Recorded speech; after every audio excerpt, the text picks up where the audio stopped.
Uno de los retos más importantes que tuvo que enfrentar la Iglesia de Cristo en sus primeros años fue el de establecer el tipo de relación que tendrían los cristianos con el sistema religioso del cual provenían.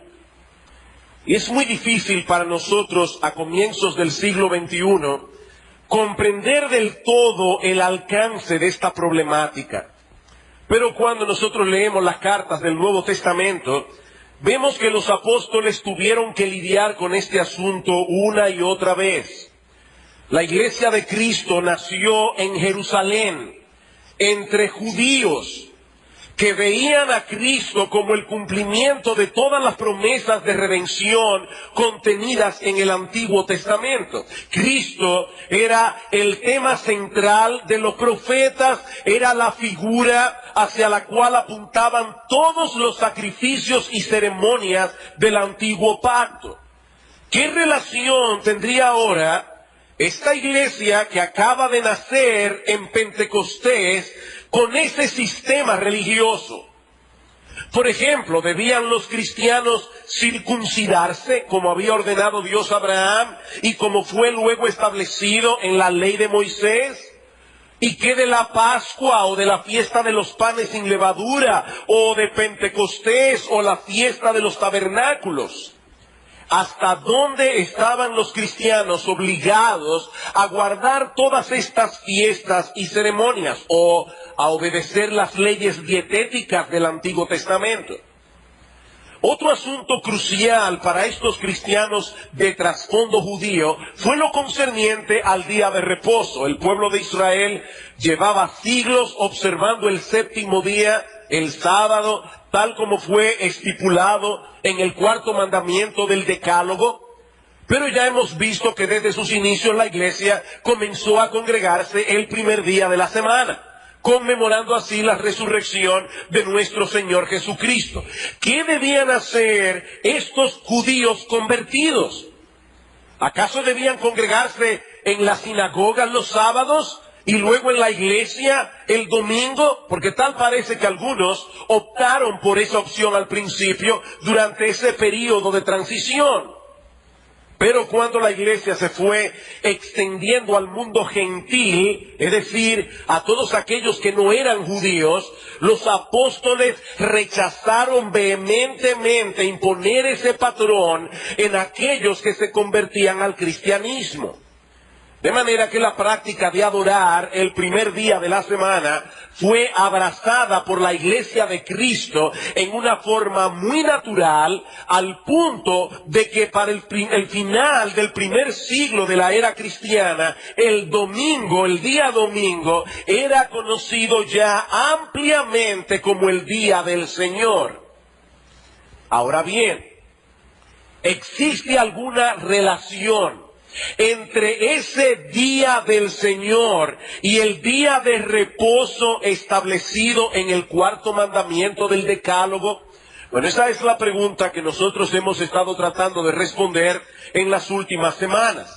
Y podemos resumir las razones que hemos presentado hasta ahora a favor de la vigencia del cuarto mandamiento y de su conexión con el día del Señor en los siguientes encabezados. Y para aquellos que quisieran luego repasar estos argumentos, yo pienso postearlos en el blog para que estén disponibles para todo el que los quiera leer.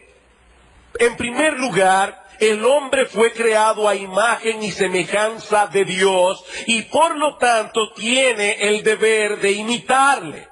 Y nuestro Dios estableció en su obra creadora un patrón de 6 días de trabajo y 1 día de reposo. Y ustedes recordarán cómo en Éxodo 20, en el cuarto mandamiento, el mismo Dios hace esa conexión entre su ejemplo y nuestro deber. Seguramente todos aquí han oído ese refrán de tal palo, tal astilla. Bueno, nosotros somos la astilla de Dios.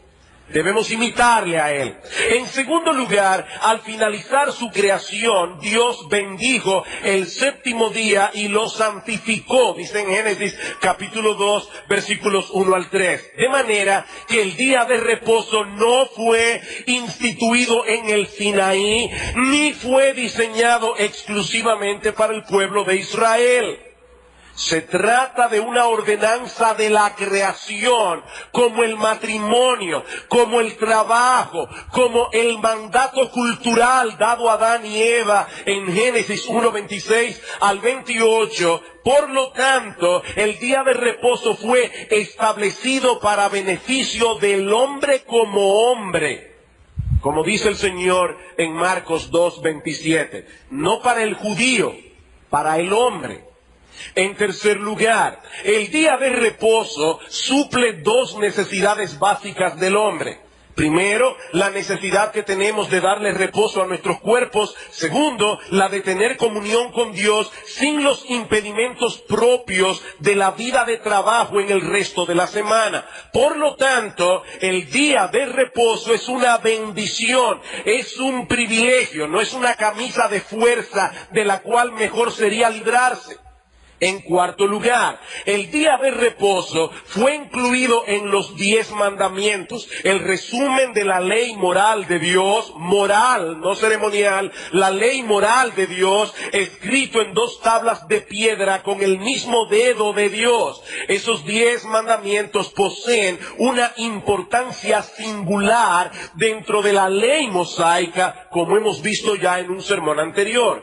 Quinto, Pablo enseña en Romanos capítulo 2, versículos 14 al 15, que aún los gentiles, es decir, los paganos que no conocen la palabra de Dios, tienen la obra de esa ley moral resumida en el Decálogo, escrita en sus conciencias. Por lo tanto, esa ley moral, la cual incluye el cuarto mandamiento, sigue siendo el estándar divino para juzgar lo que es pecado y no lo que no lo es. Vayan conmigo rápidamente a la carta de Pablo a los romanos.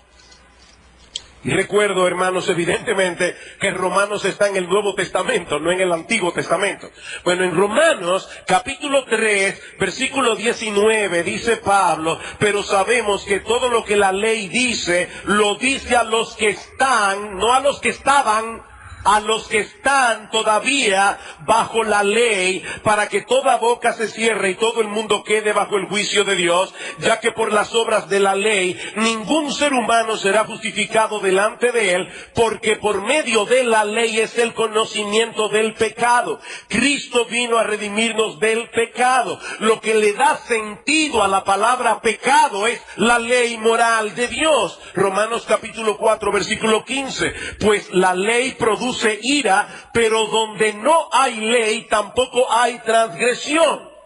Hermanos, esto es muy simple. ¿Hay transgresión en el día de hoy?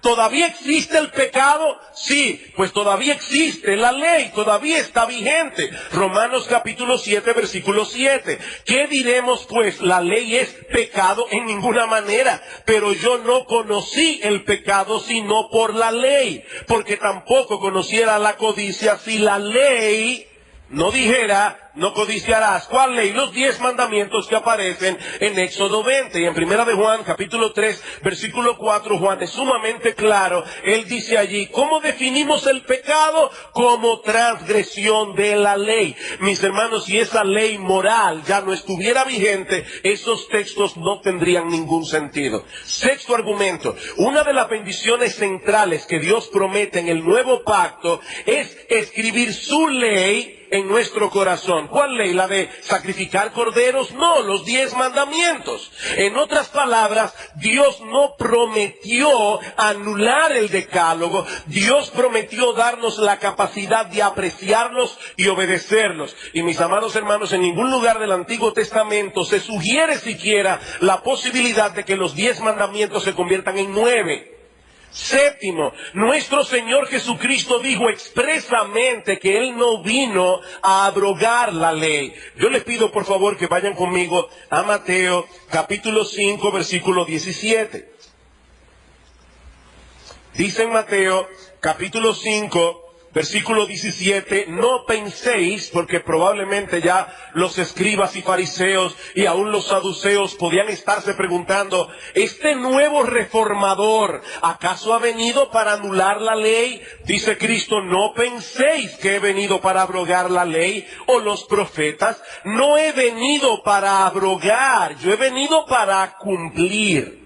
Esta expresión, la ley y los profetas, señala todo el Antiguo Testamento. La ley señala los primeros 5 libros de Moisés, los profetas señalan todo el resto de las escrituras del Antiguo Testamento. De manera que el Señor está estableciendo claramente aquí que Él no vino a anular, sino a cumplir las enseñanzas del Antiguo Testamento. Ahora bien, ¿qué significa eso? Bueno, eso significa varias cosas, porque el Nuevo Testamento tiene muchas cosas distintas. En primer lugar, como bien señala Robert Martin, eso quiere decir que Cristo vino a obedecer perfectamente la ley moral de Dios. Lo que tú y yo no podíamos hacer, Él vino a hacerlo. En segundo lugar, Cristo vino a sufrir la maldición de la desobediencia tuya y la mía. Él obedeció perfectamente la ley de Dios, pero Él también vino a recibir sobre sí la ira que tú y yo merecíamos por todas las veces que hemos desobedecido la ley de Dios. 3, Cristo vino a cumplir todos los tipos y ceremonias de la ley ceremonial. 4, Cristo vino a establecer el reino hacia el cual todas las leyes civiles del Antiguo Testamento apuntaban. Y 5, Cristo vino a cumplir todas las profecías que se hicieron en cuanto a Él. Es en ese sentido que Cristo no vino a anular el Antiguo Testamento, Cristo vino a cumplirlo. Ahora bien, noten algo sumamente importante en el versículo 18. El Señor dice ahora, porque de cierto os digo, que hasta que pasen el cielo y la tierra, ni una jota, ni una tilde pasará de la ley hasta que todo se haya cumplido. Ahora de repente el foco de atención del Señor viene sobre la ley de manera particular. Y Cristo dice explícitamente, en un lenguaje que no deja lugar a dudas, que los súbditos de su reino debían tomar muy en serio las demandas éticas de esa ley. Versículo 19, de manera que cualquiera que quebrante uno de estos mandamientos muy pequeños y así enseñe a los hombres, muy pequeño será llamado en el reino de los cielos. Mas cualquiera que los haga y los enseñe, este será llamado no quisquilloso, no legalista, será llamado grande en el reino de los cielos. Porque os digo que si vuestra justicia no fuere mayor que la de los escribas y fariseos, no entraréis en el reino de los cielos. Ahora, mis hermanos, ¿qué implica eso en cuanto a los 10 mandamientos de manera particular? Bueno, el Señor Jesucristo lo enseña también en una forma muy clara. Versículo 21. Oísteis que fue dicho a los antiguos, no matarás. Eso es lo que dice uno de los mandamientos del Decálogo. Pero ahora los fariseos, para zafarse del alcance de este mandamiento, le añadieron, y cualquiera que matare será culpable de juicio. Los que han leído Éxodo 20 saben que eso no está en los 10 mandamientos. Ahora el Señor dice, pero yo os digo que cualquiera que se enoje contra su hermano será culpable de juicio. Cualquiera que diga necio a su hermano será culpable ante el concilio, y cualquiera que le diga fatuo quedará expuesto al infierno de fuego. ¿Qué está haciendo Cristo aquí? ¿Anulando el 6º mandamiento? No. Él está enseñando el verdadero alcance de ese mandamiento. Versículo 27. Oísteis que fue dicho, no cometerás adulterio. Eso no es lo que dice el 7º mandamiento. El 7º mandamiento dice, no adulterarás. No incluye únicamente el acto externo de adulterio. Dice Cristo, pero yo os digo que cualquiera que mira a una mujer para codiciarla, ya adulteró con ella en su corazón. Entonces, mis hermanos, yo no estoy aquí inventando nada. Según la interpretación de Cristo mismo, En cuanto al decálogo, y acaba de mencionar 2 mandamientos del decálogo, ¿qué vino él a hacer? Él vino a llevar el decálogo hasta sus últimas consecuencias. Él vino a enseñarnos lo que implica obedecer cada uno de los mandamientos de Dios hasta el último grado. Alguien puede decir, pastor, pero ahí no se menciona el 4º mandamiento. No, ni el primero, ni el segundo, ni el tercero, ni el quinto, ni el 8º, ni el 9º, ni el 10º. El Señor Jesucristo simplemente acaba de tomar 2 mandamientos del decálogo como muestra.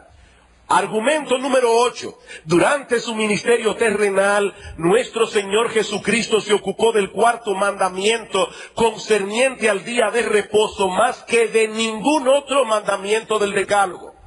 Así que en vez de anularlo, el Señor purificó esta ordenanza de todas las ataduras impuestas por los escribas y fariseos y que habían convertido el día de reposo en una carga muy difícil de sobrellevar. 9. El Nuevo Testamento enseña que los 10 mandamientos conforman una unidad inquebrantable. Dice en Santiago capítulo 2, versículos 8 al 11, que el que viola un solo mandamiento de la ley, y Santiago cita el decálogo para que no haya dudas de qué ley es que él está hablando, el que viola uno de los mandamientos del decálogo los viola todos, de manera, mis amados hermanos, que no se puede anular uno de los mandamientos del decálogo sin afectar el resto.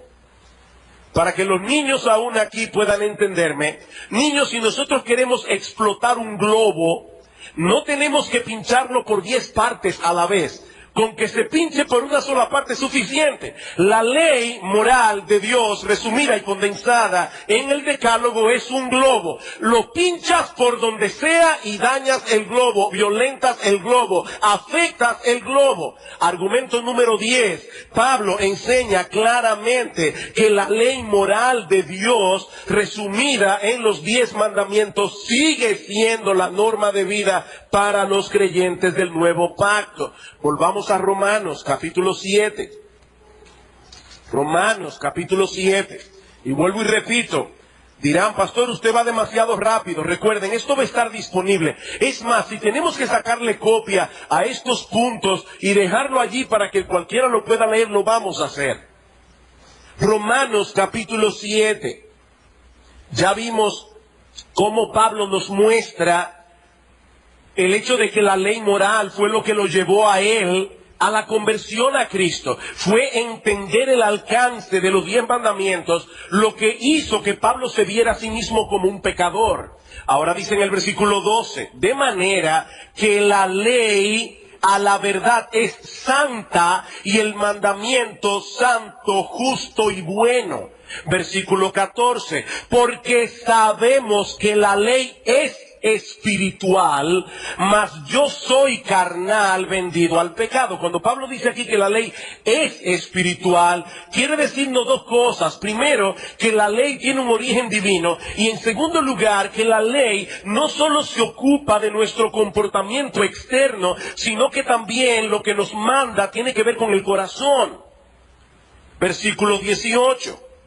Y yo sé que en mí, esto es, en mi carne, no mora el bien.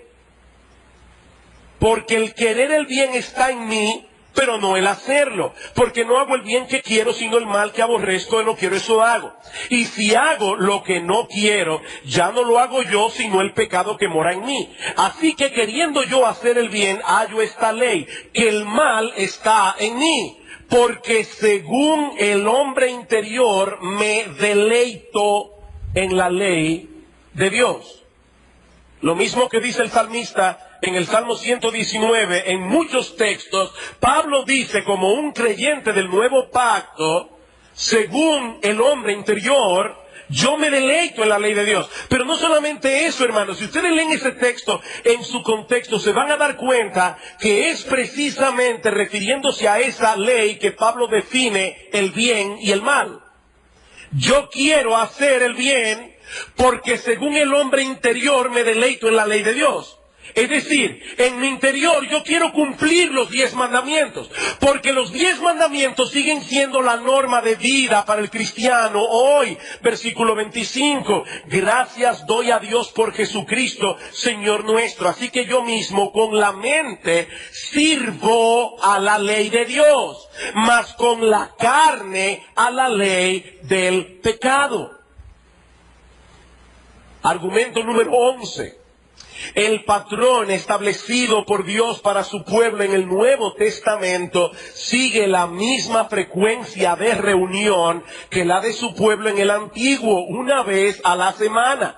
Y más adelante veremos la importancia de este argumento al considerar uno de los textos conflictivos del Nuevo Testamento. Argumento número 12. La obra redentora de Cristo no anula la necesidad que tenemos de darle reposo a nuestros cuerpos una vez a la semana y de ocuparnos de nuestra relación con Dios de una manera especial. Yo no entiendo por qué el hecho de que todos mis pecados fueron perdonados en la cruz elimina la necesidad que yo tengo de darle reposo a mi cuerpo, o elimina la necesidad que yo tengo de ocuparme en mi alma, en mi relación con Dios, sin los impedimentos propios de la semana de trabajo. Y argumento número 13, lo que estoy diciendo, hermanos, es que hasta que lleguemos al cielo vamos a necesitar un día de reposo. Argumento número 13, en Apocalipsis 1:10, el apóstol Juan se refiere a un día de la semana como el día del Señor. Y es generalmente aceptado que Juan se está refiriendo allí al domingo, el día en que la iglesia acostumbraba a congregarse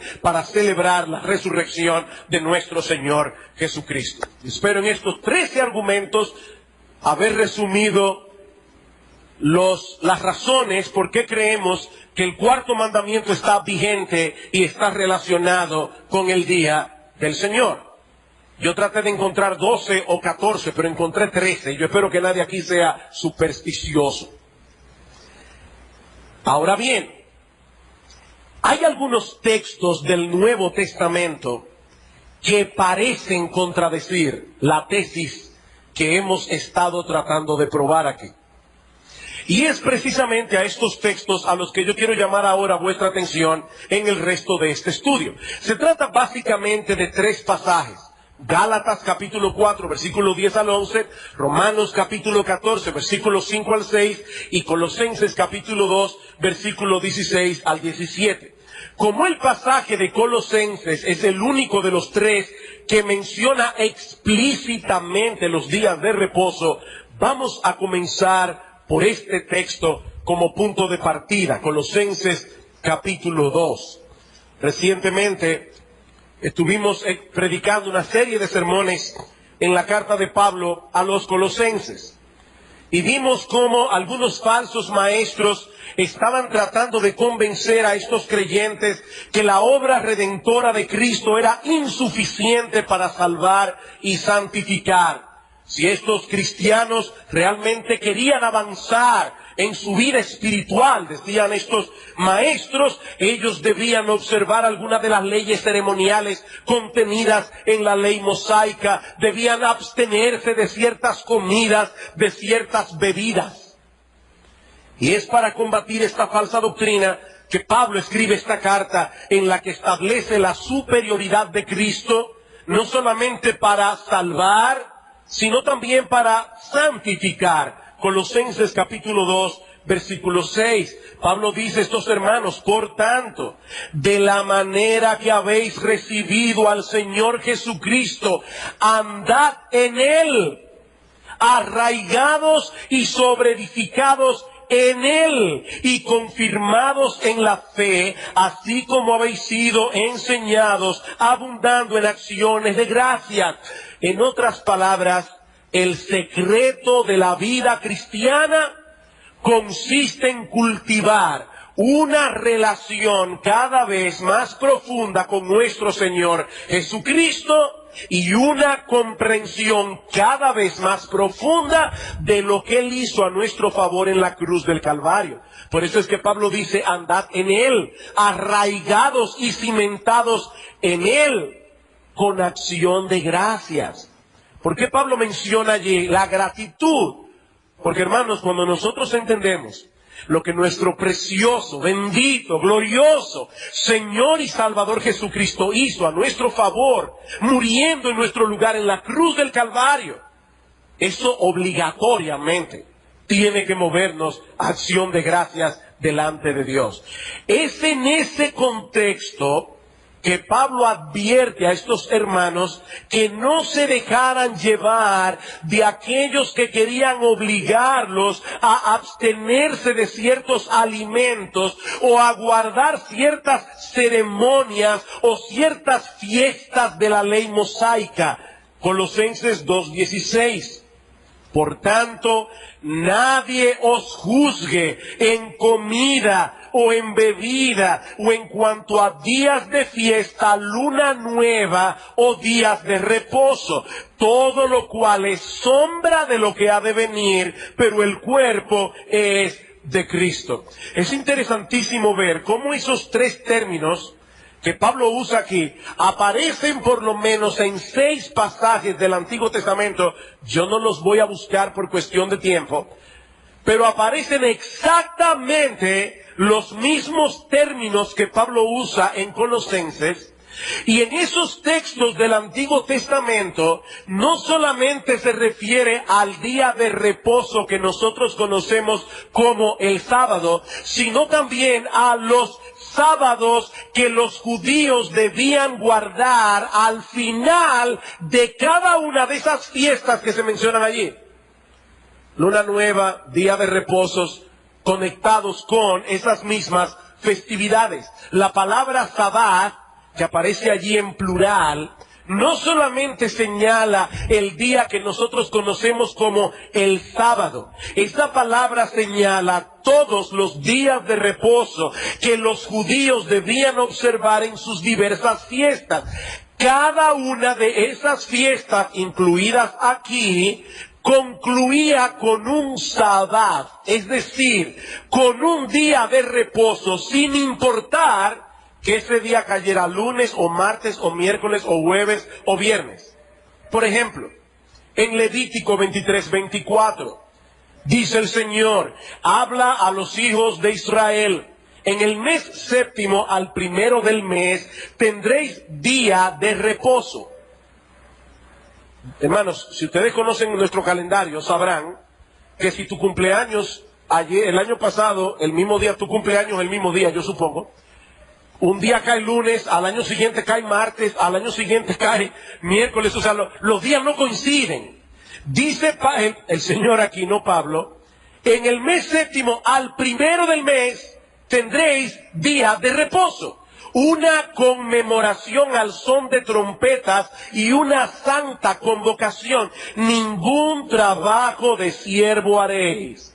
Y si pueden leer en sus casas Levítico 23 completo, van a ver que allí aparecen varias de las fiestas anuales, las cuales terminaban con un día de reposo. John Owen señala algo interesante en su comentario a los Hebreos, y es que debido a la influencia de los judíos en el mundo pagano, muchos paganos solían referirse a sus días festivos, a sus fiestas solemnes como días de reposo. De manera que lo que Pablo está diciendo aquí es que los cristianos no están obligados a guardar todas esas fiestas y todos esos sabbat que los judíos observaban en el antiguo pacto. Pero una cosa es echar a un lado un conjunto de fiestas religiosas y leyes dietéticas, y otra muy diferente es ir en contra de la ley moral de Dios. Eso contradeciría Jeremías 31, la promesa del nuevo pacto, voy a poner mi ley en tu corazón, contradeciría lo que el Señor enseña en Mateo 5, contradeciría lo que Pablo enseña en Romanos, en Santiago capítulo 2.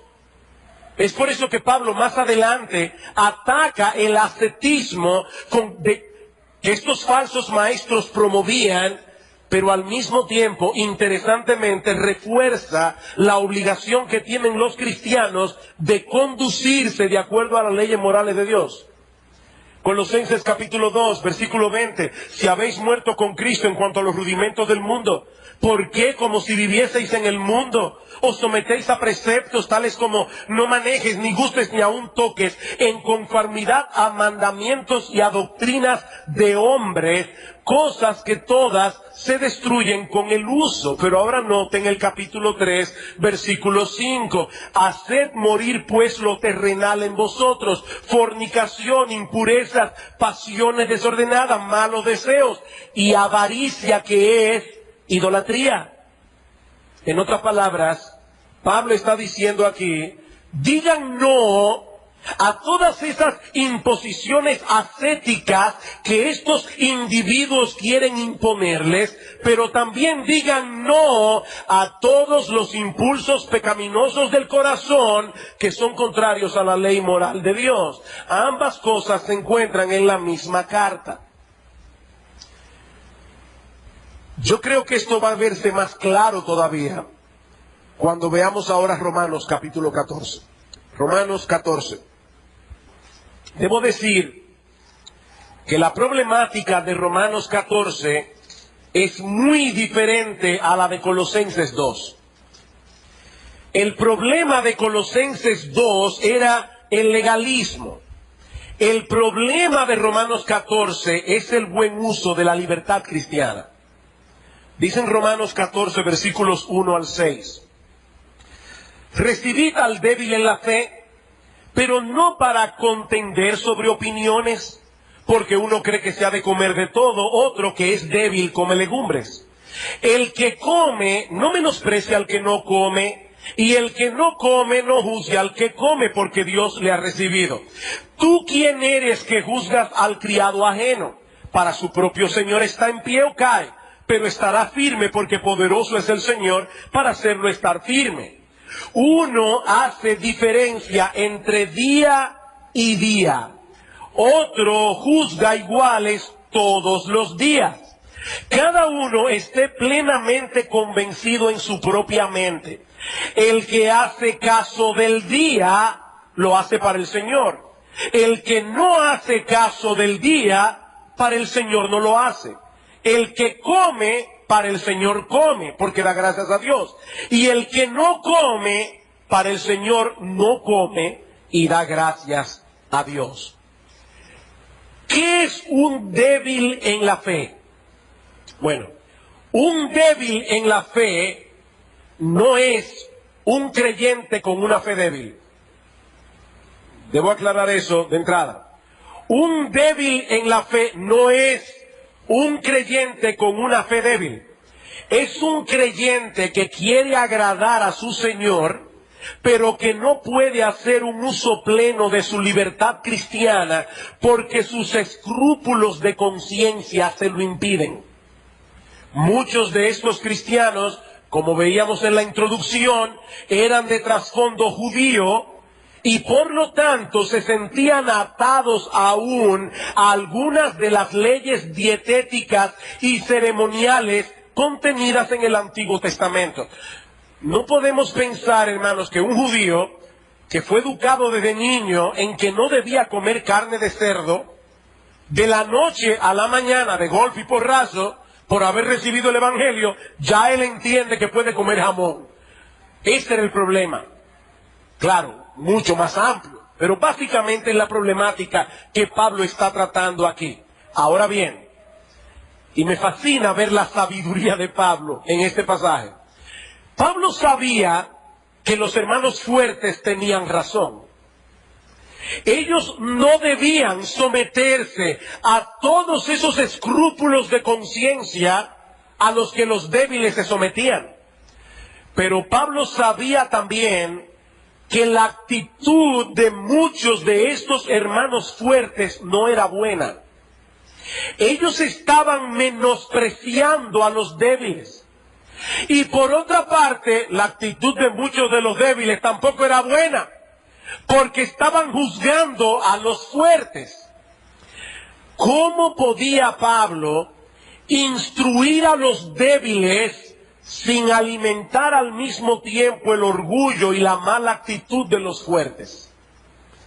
en vez de decir directamente que los fuertes tenían razón, Pablo más bien lo da por sentado al decir que es el débil el que come legumbres. Y nosotros podemos presuponer que también es el débil el que hace diferencia entre días de la semana.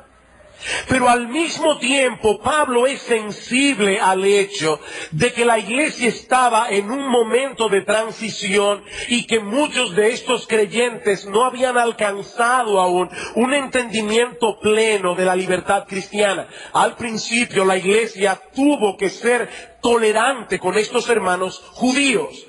Pero mis hermanos, noten una vez más que se trata de cosas ceremoniales, no morales. Nosotros no tenemos libertad en lo que respecta a la ley moral de Dios. Está hablando aquí de leyes dietéticas, está hablando de festividades religiosas. Y voy a probarlo citando dos textos en el contexto. Romanos capítulo 14, versículo 20.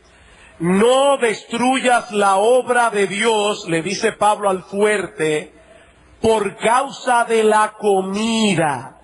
Todas las cosas a la verdad son limpias, pero es malo que el hombre haga tropezar a otros con lo que come. Bueno es no comer carne, ni beber vino, ni nada en lo que tu hermano tropiece o se ofenda o se debilite. Pablo está tratando aquí con cosas neutrales. Pero todo lo que tiene que ver con la ley moral de Dios ya no es neutral. Pablo no puede estarse refiriendo a la ley moral de Dios por la sencilla razón de que 5 versículos antes de comenzar Romanos 14, y recuerden que la Biblia no vino dividida en capítulos ni en versículos, eso se hizo después para nuestra comodidad, pero unos pocos versículos antes de comenzar esta discusión en Romanos 14, Pablo reafianza la ley moral de Dios. Romanos capítulo 13, versículo 8. No debáis a nadie nada, sino el amaros unos a otros, porque el que ama al prójimo ha cumplido la ley. ¿Cuál ley? Porque no adulterarás, no matarás, no hurtarás, no dirás falso testimonio, no codiciarás, y cualquier otro mandamiento en esta sentencia se resume: amarás a tu prójimo como a ti mismo. El amor no hace mal al prójimo, así que el cumplimiento de la ley es el amor. El cumplimiento de la ley es el amor. ¿Cómo yo sé que yo amo a Dios? Porque trato de no violar contra Él los primeros mandamientos de la primera tabla de la ley, los mandamientos de la primera tabla. ¿Cómo yo sé que yo amo a otras personas? Porque no violo contra ellos ninguno de los mandamientos contenidos en la segunda tabla de la ley. ¿Qué dice el Señor Jesucristo en Juan 14:15? Si me amáis, guardad mis mandamientos. Y en 2 de Juan 6 dice el apóstol: este es el amor, que andemos según sus mandamientos. Mis hermanos, ¿cómo saben nuestras esposas que nosotros las amamos? Únicamente porque les decimos lo que sentimos por ellas. Y es importante que expresemos nuestro amor verbalmente, pero ellas percibirán más claramente que las amamos cuando nos vean esforzándonos por agradarlas. Es por eso que Pablo dice en Romanos 13:10, el cumplimiento de la ley es el amor. ¿Cómo puede ser que ahora, apenas unos versículos más adelante, Pablo eche por tierra uno de los mandamientos de esa ley, cuando hemos visto ya que esa ley es una unidad? Mis hermanos, el decálogo no son 10 leyes. El decálogo es una ley con 10 acápites. ¿Qué dice Santiago? Cualquiera que guardare toda la ley, pero ofendiere en un punto, se hace culpable de todos. Si alguno de sus acápites está vigente, mis hermanos, por obligación, el resto también lo está.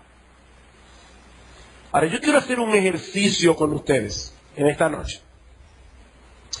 Vamos a suponer por un momento que Pablo se está refiriendo en Romanos 14 al reposo semanal del cuarto mandamiento. Eso es lo que algunos creen. ¿Qué pasaría? Bueno, hermanos, si esto es así, lo que Pablo está diciendo es que no existe ninguna frecuencia divinamente establecida, ni ningún día en particular para la adoración a Dios. Porque Pablo dice claramente que todos los días son iguales y que nadie tiene derecho a imponer sobre otro que guarde ningún día.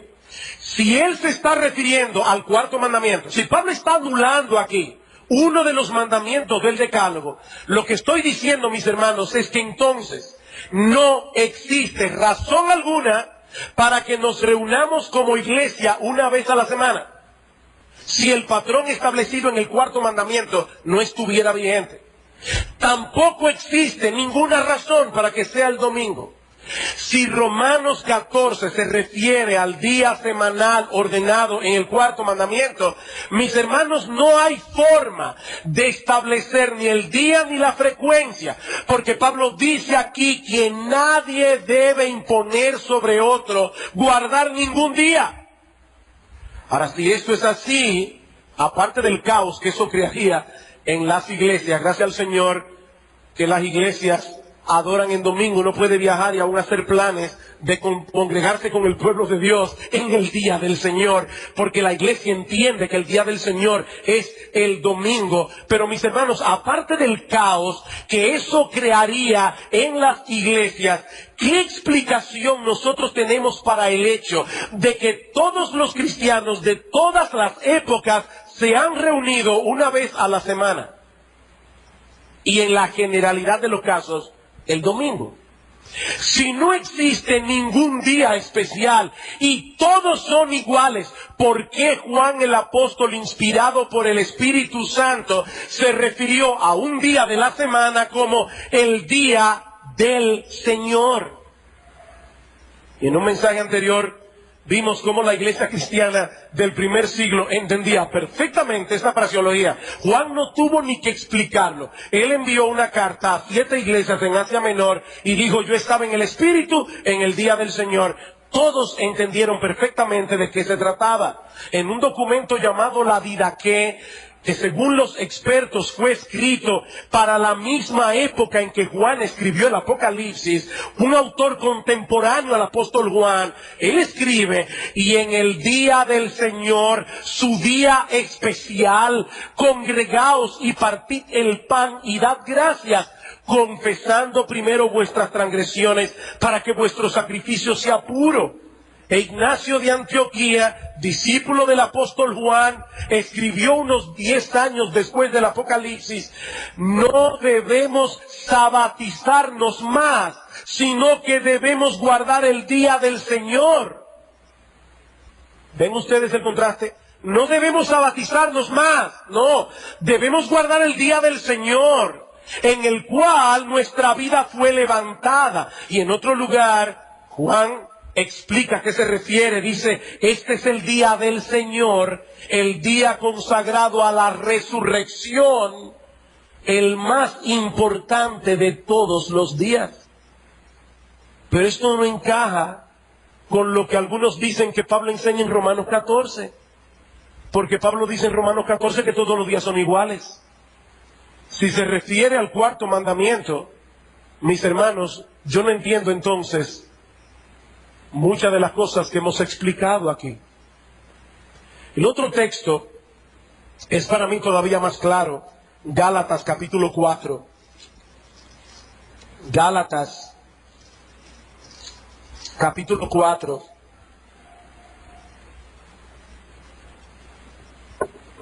Versículo 10. Pablo le dice a estos Gálatas: guardáis los días, los meses, los tiempos y los años. Me temo de vosotros que haya trabajado en vano con vosotros.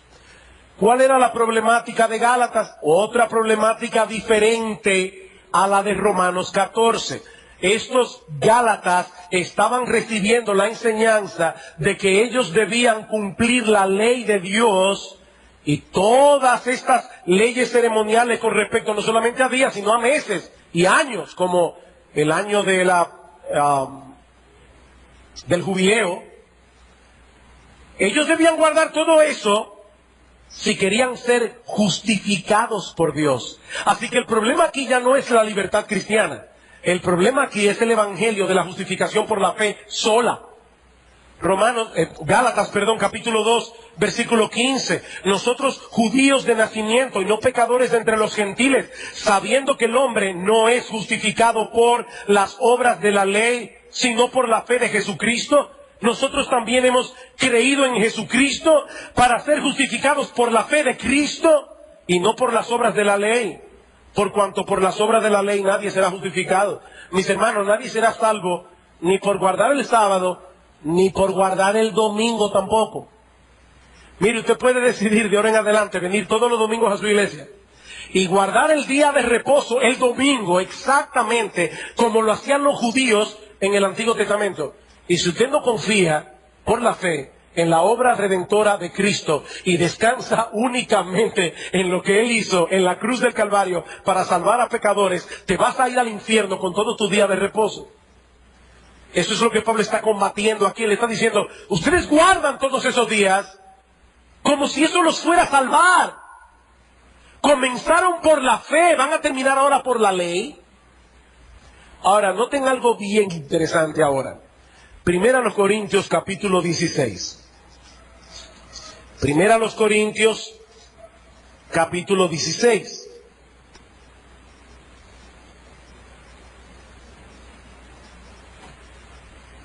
Versículo 1 y 2. En cuanto a la ofrenda para los santos, haced vosotros también de la manera que ordené. ¿A dónde? En las iglesias de Galacia. O sea, la misma iglesia a la que Pablo le dijo, ustedes guardan los días, los meses, los años. Resulta que Pablo les enseñó a esas mismas iglesias lo que va a enseñar en la iglesia de Corintios. Cada primer día de la semana, cada uno de vosotros ponga aparte algo según haya prosperado, guardándolo para que cuando yo llegue no se recojan entonces ofrendas. Mis hermanos, estos mismos Gálatas a los que Pablo reprendió por estar guardando festividades religiosas, Pablo les ordenó, no se lo sugirió. Pablo les ordenó, dice él mismo, tomar cada primer día de la semana para traer sus ofrendas delante de Dios. ¿Qué está presuponiendo Pablo aquí? Dos cosas, evidentemente. No hay que saber griego para entender esto. Pablo está presuponiendo, primero, que la iglesia se reunía semanalmente. No cada 15 días, no una vez al mes, no cuando a cada uno se le ocurriera venir a la iglesia y decir, nadie puede imponerme a mí venir a la iglesia, porque Pablo dice en Romanos 14, no, Pablo dice cada primer día de la semana. Pablo entiende que cada primer día de la semana, cada semana, la iglesia va a estar congregada. Y en segundo lugar, Pablo entiende que este día era el domingo, no el lunes, no el martes, no el miércoles, el sábado, el domingo. Porque no todos los días son iguales en ese sentido. En ese sentido. Queridos hermanos, lo que estoy diciendo es que el patrón que Dios estableció en el paraíso es el mismo que estableció en el Decálogo, es el mismo que estableció en el Nuevo Pacto. Un día de cada 7 debemos dar descanso a nuestros cuerpos y debemos cultivar en público y en privado nuestra comunión con Dios, sin los impedimentos propios de la semana de trabajo. Mis hermanos, los cristianos somos libres en Cristo. Somos libres en Cristo. Eso no significa que nosotros ahora podemos darnos el lujo de seleccionar cuáles mandamientos obedecer y cuáles no. No. Nosotros fuimos libertados del pecado. ¿Saben para qué? Para que ahora podamos libre y gozosamente andar en los caminos de la voluntad revelada de Dios en su palabra. Es por eso que la vida cristiana debe ser una vida de gozo y paz. Porque el cristiano es un hombre libre. Dice el Señor en Juan 10:10, yo he venido para que tengan vida y para que la tengan en abundancia. Ya nosotros no tenemos por qué obedecer los impulsos pecaminosos de nuestro corazón. Ya no tenemos que seguir en pos de los ídolos que el mundo sigue, porque somos hombres libres. Libres, hermanos. Ahora, porque somos libres, no estamos atados al ídolo de tener que ir a un mall el domingo. No estamos atados al ídolo de la entretención el domingo. Fuimos libertados. Hechos libres. ¿Libres para qué? Para que ahora la idolatría no nos impida cultivar una relación íntima con Dios, deleitosa. Mis hermanos, yo lo dije en toda la serie, lo vuelvo a repetir. Este mandamiento no tiene nada que ver con lo que los fariseos hicieron del día del Señor. Y yo vuelvo a repetir otra vez lo que dije en un sermón anterior. Nosotros no podemos pretender que haya uniformidad en la manera en que en asuntos neutrales cada cual aquí decida cómo va a cultivar esa relación con el Señor. Tal vez para ti salir a caminar en el día del Señor en la tarde o irte a montar bicicleta puede ser una tremenda ayuda para que vengas con tu mente despejada para poder adorar a Dios. O tal vez jugar con tus hijos en un parque en ese día. Aquí no estamos trayendo una camisa de fuerza a la iglesia. Cada cual tiene una relación con Dios particular y la va a cultivar de una manera particular, conforme al temperamento como Dios te hizo a ti. Pero somos libres. Somos libres para tomar un día de cada 7, para procurar aquellas cosas que en verdad satisfacen nuestras almas, cosas que en verdad tienen valor eterno. Mis hermanos, ¿dónde estaríamos muchos de nosotros hoy, domingo, si no fuéramos cristianos? ¿Dónde estaríamos? ¿Dónde estaríamos si todavía estuviéramos esclavizados a nuestras pasiones, a nuestros ídolos? Bueno, seguramente estaríamos en el lugar equivocado. Pero ahora somos libres en Cristo. Podemos disfrutar libremente de Dios. Podemos disfrutar libremente de nuestra comunión con Él. Podemos gozarnos libremente en la comunión con su pueblo. Podemos libremente gozarnos escuchando su palabra. Podemos libremente gozarnos alabando, exaltando y bendiciendo su santo y precioso nombre. Libremente. Eso es verdadera libertad. Eso es verdadero gozo. Por eso es que el salmista decía, andaré en libertad porque guardé tus mandamientos. Los mandamientos de Jehová son rectos, por eso alegran el corazón. Mis hermanos, qué bueno que ahora podemos detenernos una vez a la semana para considerar con más calma, con más tiempo, las grandes bendiciones que ahora tenemos en el Señor. El perdón de todos nuestros pecados, el haber sido adoptados en la familia de la fe, el tener a nuestro Señor Jesucristo como nuestro Salvador. ¡Qué bueno! Poder meditar en las grandes promesas de las Escrituras, poder vislumbrar con los ojos de la fe las grandes bendiciones que nos aguardan al final del camino. Sí, debemos hacer eso todos los días de la vida, pero Dios en su sabiduría ha instituido que una vez a la semana dejemos a un lado nuestras ocupaciones habituales, aquellas cosas que hacemos para vivir, para que podamos hacer esto más detenidamente, más intensamente, más deleitosamente.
Nuestro Señor Jesucristo compró esa libertad para nosotros a precio de sangre en la cruz del Calvario.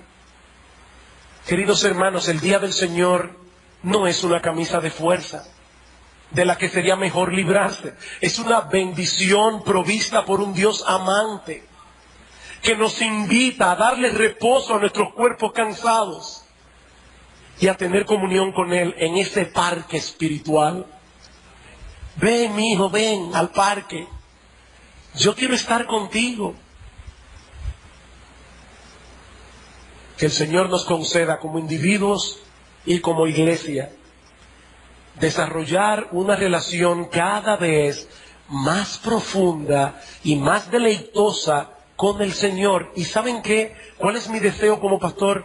Que eso sea cada vez más evidente en esta fiesta de adoración que celebramos cada semana y en la forma como hacemos uso de ese tiempo en privado para incrementar nuestra deliciosa comunión con nuestro precioso Señor y Salvador. Vamos a orar. Padre, gracias te damos una vez más por habernos dado la oportunidad de estudiar estas cosas. Señor, conforme a la luz que tú nos has dado en tu palabra, conforme a esa luz hemos hablado. Y ahora te pedimos nuevamente, Señor, lo que te pedimos al principio.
La verdad de tu palabra, no la mía, la de tu palabra, Señor, la que es verdad en la mente tuya, clávala en el corazón de cada miembro de esta iglesia.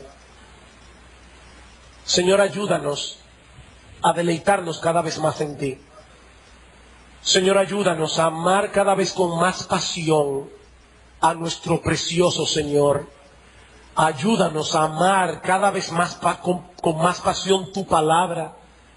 Que venir a la iglesia, Señor, escuchar esta palabra predicada, sea un deleite, no una carga. Que venir a alabarte a ti, exaltar tu nombre, a proclamar tu gloria, sea un deleitoso deber.